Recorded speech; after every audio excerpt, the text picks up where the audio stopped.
सुप्रभात मित्रों। तो आज के लेसन में हम लोग कुछ और 10 कांजियां पढ़ेंगे और आज के कांजियां कुछ और अलग तरह की होंगी। So you are watching Japanese slangs and I am Swapnil. हाजिमे माशो।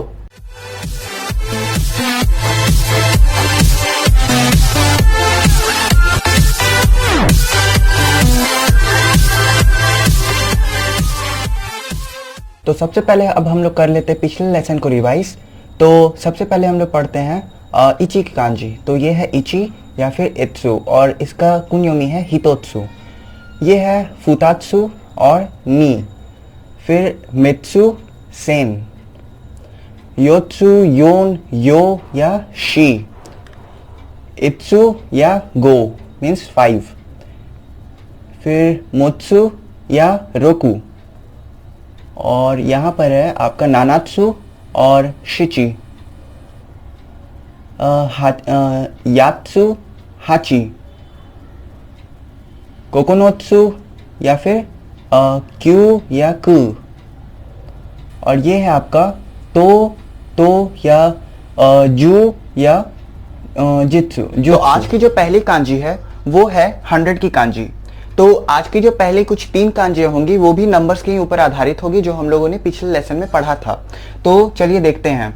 100 की कांजी में देख सकते हैं जैसा कि आप ये है। अब इसके लिखने का तरीका सबसे पहले हम लोग देखते हैं। ये है कुछ इस तरह, ऐसे 3 4 5 6। तो इस तरह से कुछ होती है 100 की कांजी। फिर से देख लीजिए।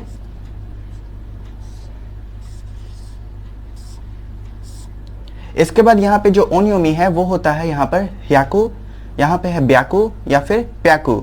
ठीक है। तो यहाँ पे तेंतेना मारू है, आप आराम से समझ सकते हैं डिफरेंस जो है। यहाँ पे मीनिंग जो है वो होता है 100। ठीक है। तो यहाँ का मीनिंग 100 है। आगे हम लोग और भी 1000 और 10,000 की भी कांजियां पढ़ेंगे। अब इससे जो शब्द बनते हैं वो हो सकता है, सबसे पहला शब्द तो है 100 खुद, जिसका मतलब होता है आपका ह्याकु। ह्याकु का मतलब होता है 100। फिर इसमें कुछ वो होती हैं, क्या बोलते हैं उसको, एक्सेप्शंस होती हैं, जो कि होती है 3 6 के साथ। 3 और 6 के साथ होती है एक्सेप्शन, जो कि है 3 के साथ हम लोग बोलते हैं साम्ब्याकु और हम लोग जो ये 6 के साथ बोलते हैं वो होता है रोप्याकु। तो रोप्याकु जो होता है वो थोड़ा सा ये होता है, डबल कॉन्सोनेंट्स होते हैं। और 8 के भी साथ एक एक्सेप्शन है जिसको हम लोग बोलते हैं हप्याकु, और यहाँ पर भी एक डबल कॉन्सोनेंट लगता है तो ये डबल होता है, तो हप्याकु। तो इस तरह से कुछ होता है। और यहाँ पे आपका हो सकता है हक्का जितेन। तो हक्का जितेन का मतलब होता है इंसाइक्लोपीडिया। जो हम लोग की नेक्स्ट कांजी है वो है 1000 की कांजी। आप यहाँ पे देख सकते हैं ये 1000 है। इसके लिखने का तरीका कुछ इस प्रकार है, ऐसे हॉरिजॉन्टल लाइन और फिर ये इस तरह से 1 2 3। तो इजी है। और बाकी इसका एक कुन्योमी है ची, ओन्योमी है सेन या फिर जेन। ठीक है, सेन या जेन, और मीनिंग होता है 1000। अब इससे हम लोग कुछ शब्द भी देख लेते हैं। तो शब्द कुछ इस प्रकार है कि सबसे पहले सेन जो होता है वो खुद ही में एक शब्द है जिसका मतलब होता है 1000। उसके बाद फिर आपका हो सकता है नी सेन का मतलब होता है आपका 2000। और इसमें भी 2 एक्सेप्शंस है, जैसे ये 3 के साथ और 8 के साथ। तो 3 के साथ जो है वो है सांग जेन है। ठीक है, सेन नहीं है, जेन है। ठीक है। तो सांग जेन मतलब 3000। और 8 के साथ जो है वो है हासन। यहाँ पे थोड़ा सा आपका ये डबल कॉन्सोनेंट लगा है इसलिए हासन। तो और इसका एक और शब्द बन सकता है वो है चीबाकेन। तो यहाँ पे इसका कुन्योमी का प्रयोग दिखाया गया है, जहां पर जो शुरू का जो ची है वो इसी से है, कुन्योमी उसकी यही है, तो वो होता है चीबाकेन मतलब चीबा प्रीफेक्चर, जो कि एक स्टेट है जापान। नेक्स्ट कांजी जो कि है 10,000। तो 10,000 की कांजी आप देख सकते हैं कुछ इस प्रकार है। तो इसके लिखने का तरीका देखते हैं, ऐसे, फिर पहले ये वाला और फिर ये। तो ये थोड़ा अजीब तरीका आपको लगा होगा पहले ये क्यों नहीं डाल दिया, लेकिन अब ऐसे ही है। फिर से 1 2 3। तो कुछ इस प्रकार से हम लोग लिखते हैं। ये है 10,000 की कांजी। ओन्योमी होता है इसका मान और ये है बान। ये बस एक स्लैश है, कुछ आप इसको मानिए नहीं। तो ये है मान और यहाँ पर है बान, मीनिंग है 10,000। अब इससे हम लोग कुछ शब्द देख लेते हैं। तो सबसे पहला शब्द हो सकता है इचिमान। इचिमान का मतलब होता है आपका ये 10,000। इचिमान 10,000। ऐसे ही अगर आप जू मान, हाची मान मतलब कि 80,000, 1 लाख इस तरह से आप बना सकते हैं, जो कि एक नंबर सीरीज है। उसके बाद एक जो शब्द बन सकता है वो होता है मान एन हित्सु। मान एन हित्सु का मतलब होता है फाउंटेन पेन। तो मान एन हित्सु मतलब फाउंटेन पेन। और एक जो शब्द बन सकता है वो है बानकोकु। तो बानकोकु का मतलब आपका होता है ऑल नेशंस। नेशंस मतलब जो होते हैं देश, तो ऑल नेशंस बानकोकु। हम लोग की जो नेक्स्ट कांजी है वो बहुत ही इंपॉर्टेंट कांजी है। जैसे कि हम लोग का भारत में रुपया होता है, रुपया का साइन होता है, उसी तरह से ये है हम लोग का एन। येन मतलब जापानीज येन, और ये है जापानीज करेंसी। ठीक है, तो आपको ये हर सुपरमार्केट में मिल जाएगा, जहां पे ये लिखा होगा, कुछ भी नंबर होगा, उसके बाद ये साइन लगा होगा, जिसका मतलब होता है इतने रुपए का है, इतना येन का है। अब इसका कुनियोमी देख लेते हैं, ये है मारू, और ओनियोमी होता है इसका एन। ठीक है, तो मारू मैंने आपको बताया था जो सर्कल होता है, इसका मतलब सर्कल ही होता है। ओ सॉरी, यहाँ पे मैंने मीनिंग में ये लिख दिया। एक्चुअली इसका मीनिंग जो है वो होता है सर्कल, और यहाँ पर येन। तो इसका जो मीनिंग है वो है सर्कल या येन। सर्कल मतलब जो मारू मैं आपको बताता हूं, और इसके लिखने का तरीका कुछ इस प्रकार है। सबसे पहले ये फर्स्ट लाइन, फिर ये वाले पहले, और फिर ये, तो इस प्रकार है। फिर से एक बार देख लीजिए, ऐसे ऐसे, और ये हो गया। तो इस तरह से हम लोग बना सकते हैं। ये जापानीज येन होती है। अब इससे हम लोग कुछ शब्द देख लेते हैं। तो एन का मतलब सिंपल होता है, जापानीज येन होती है। फिर जैसे योन मान एन, योन मान एन मतलब हो सकता है 40,000 एन। जैसे योन मान मतलब कि 40,000, और ये एन लगा देंगे तो 40,000 येन। और उसके बाद आपका हो गया एन दाका। एन दाका का मतलब होता है स्ट्रॉन्ग येन। तो स्ट्रॉन्ग येन, इसका कोई मतलब तो मुझे नहीं पता, लेकिन हाँ एन दाका। हम लोग की नेक्स्ट कांजी है। अब ये बहुत ही अलग तरह की कांजियां आ रही हैं। ठीक है, और ये एक ऐसी कांजी है जो हर किसी के लाइफ में आता है, जिसका मतलब होता है ईयर या एज। ठीक है, तो इसके लिखने का तरीका सबसे पहले देखते हैं हम लोग। तो यहाँ पे एक, ये, फिर ये, और ये, बस। तो वर्टिकल लाइन सबसे लास्ट में बनती है, इसका आप जरूर ध्यान दीजिएगा। तो फिर से देख लेते हैं एक बार, 1 2 3 4 5 6। ठीक है, वर्टिकल लाइन सबसे लास्ट में। अब इसका जो कुनियोमी है वो है तोशी, और ओनियोमी है वो है नेन। ठीक है, और मीनिंग ईयर या एज। अब इससे हम लोग कुछ शब्द भी देख लेते हैं। तो सबसे पहला शब्द होता है तोशी मतलब ईयर, और फिर उसके बाद बन सकता है आपका राइनेन का मतलब द नेक्स्ट ईयर। और फिर इससे आप जैसे आपको बोलना है द 2000 ईयर, तो इसको आप बोल सकते हैं नी सेन तोशी, नी सेन नेन। तो नी सेन नेन का मतलब होता है 2000 ईयर। और अगर हम लोग जैसे 2001 अब बोलना है, तो नी सेन इचिनेन मतलब कि द ईयर 2001।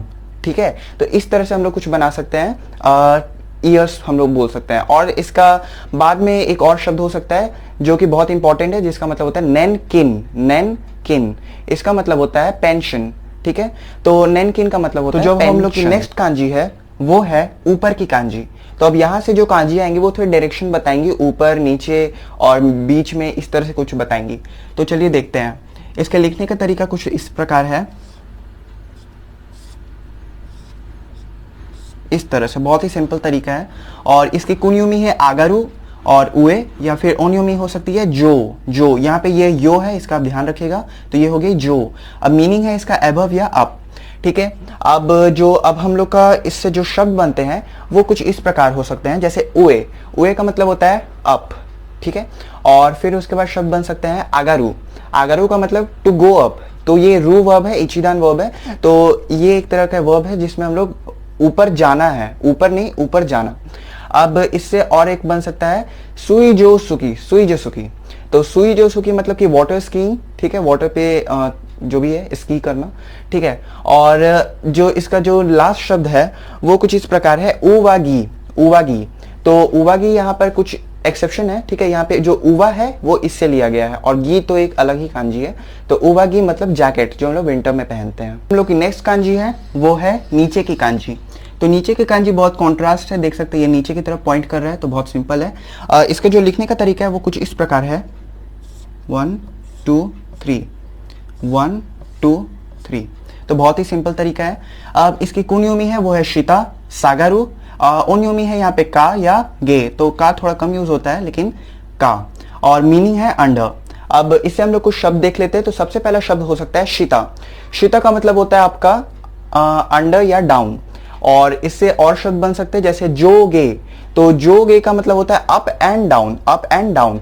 और इससे एक शब्द भी जैसे वर्ब भी होता है, जैसे हम लोग पहले आगारू पढ़े थे ऊपर जाना, तो ये यहाँ पे बन सकता है सागारू। सागारू का मतलब नीचे जाना, ठीक है। तो आगारू ऊपर जाना, सागारू नीचे जाना। और इसे जो लास्ट का जो एक शब्द बन सकता है वो है चिकातेत्सु। चिकातेत्सु, तो यहाँ पर आप देखेंगे इसका का प्रयोग आपको दिखेगा। तो चिकातेत्सु इसका मतलब होता है सबवे, तो जो कि बहुत इंपॉर्टेंट होती है, सबवे जहाँ ट्रेन चलता है। तो चिकातेत्सु। हम लोग की अब नेक्स्ट कांजी है वो है मिडिल की कांजी। तो मिडिल की कांजी कुछ इस प्रकार है। तो इसके लिखने का तरीका कुछ इस तरह देख लीजिए। सबसे पहले हम लोग स्क्वायर बनाएंगे, रेक्टेंगल, और ये एक वर्टिकल लाइन लास्ट में, ठीक है। फिर से इस तरह से कुछ ये बनता है। और इसकी कोनियोमी होती है नाका, ओनियोमी होती है चो या नहीं चू या फिर जू, ठीक है। तो मैं आपको एक वो बता दूं डिफरेंस कि जो हम लोग अब पढ़े थे उसमें हम लोग जो पढ़े थे, जो वहां पर ओ था और यहाँ पर है ऊ। तो ये आप डिफरेंस ध्यान रखिएगा। जो वहां पर था आपका जो और यहाँ पर है जू, ठीक है। तो ये डिफरेंस है। अब इससे जो शब्द है वो मैं बता देता हूं आपको। तो वो शब्द है नाका। नाका का मतलब होता है इनसाइड। फिर और हो सकता है इची नीची जू। इची नीची जू मतलब ऑल डे लॉन्ग। और फिर आपका बन सकता है शब्द जो है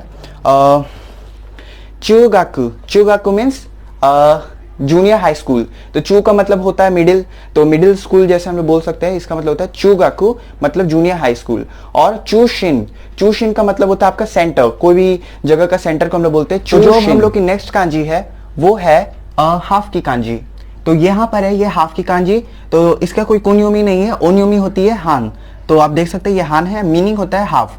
अब इसके लिखने का तरीका कुछ इस प्रकार है। तो सबसे पहले ये डॉट्स बनते हैं, ठीक है। उसके बाद फिर ये हॉरिजॉन्टल लाइन और फिर ये वर्टिकल ऊपर। तो वर्टिकल सबसे लास्ट में बनता है, जैसा कि मैंने आपको पहले भी बताया है। अब यहाँ पर देख लीजिए फिर से एक बार 1 2 3 4 और यहाँ पर 5, ठीक है। तो इसका हो गया मीनिंग होता है इसका हाफ। अब इससे हम लोग कुछ शब्द भी देख लेते हैं। तो शब्द कुछ इस प्रकार है कि सबसे पहला शब्द होता है हानतोशी। हानतोशी का मतलब होता है हाफ अ ईयर, ठीक है। तो हाफ अ ईयर का मतलब हानतोशी। फिर हान नेची बना सकते हैं। हान नेची का मतलब होता है हाफ अ डे, ठीक है, कोई भी चीज का हाफ। अब इससे एक और शब्द बन सकता है यो जिहान। यो जिहान मतलब ये बहुत ही एक टाइम का पार्टिकल है।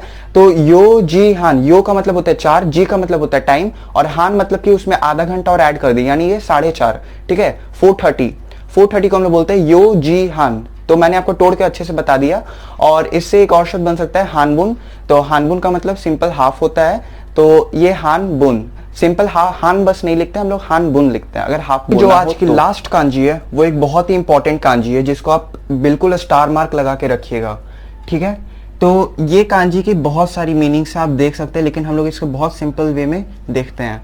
सबसे पहले लिखने का तरीका, तो ये कुछ इस प्रकार है, 1 2 3 या 4, ठीक है। तो 1 2 3 4, ठीक है। एक बार फिर से 1 2 3 4। तो ये बहुत ही सिंपल तरीका लिखने का, लेकिन अब इसके मीनिंग पर आते हैं। तो मीनिंग कुछ इस प्रकार है। कुनियोमी वाकेरू।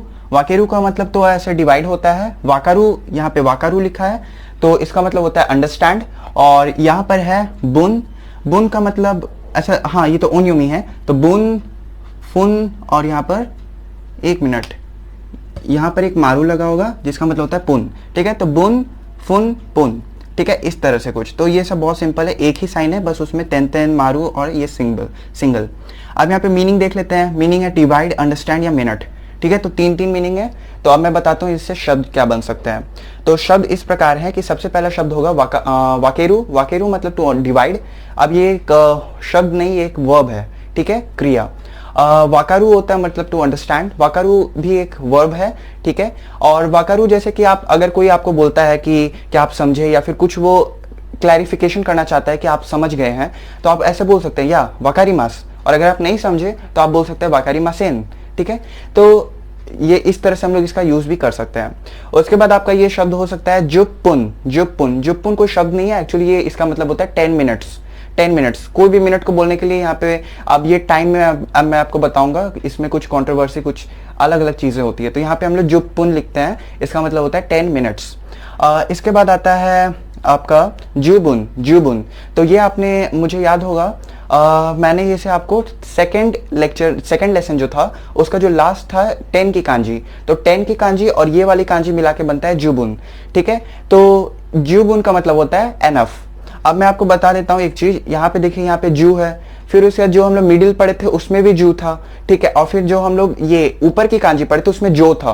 तो इतने सारे मतलब एक ही रीडिंग है, लेकिन इतने सारे मतलब अलग अलग कांजी हैं, तो इसमें आपको बहुत ध्यान देना पड़ेगा, ठीक है। तो ये जू था आपका, इसमें भी और मिडिल में भी, और जो आपका ऊपर की कांजी था उसमें जो था, ना कि जू था, ठीक है। तो ये सब आप ध्यान दीजिएगा। Today we have learned the all 30 kanjis, okay, from previous lessons including this one. It is now 30 kanjis, and please learn it. And also I would like to say that today there is no surprise that vocabulary at last, and I would like to remember you that today we have completed our 1 month of this channel of starting it. So congratulations to me and all of you, and including this video we have completed 10 videos, okay.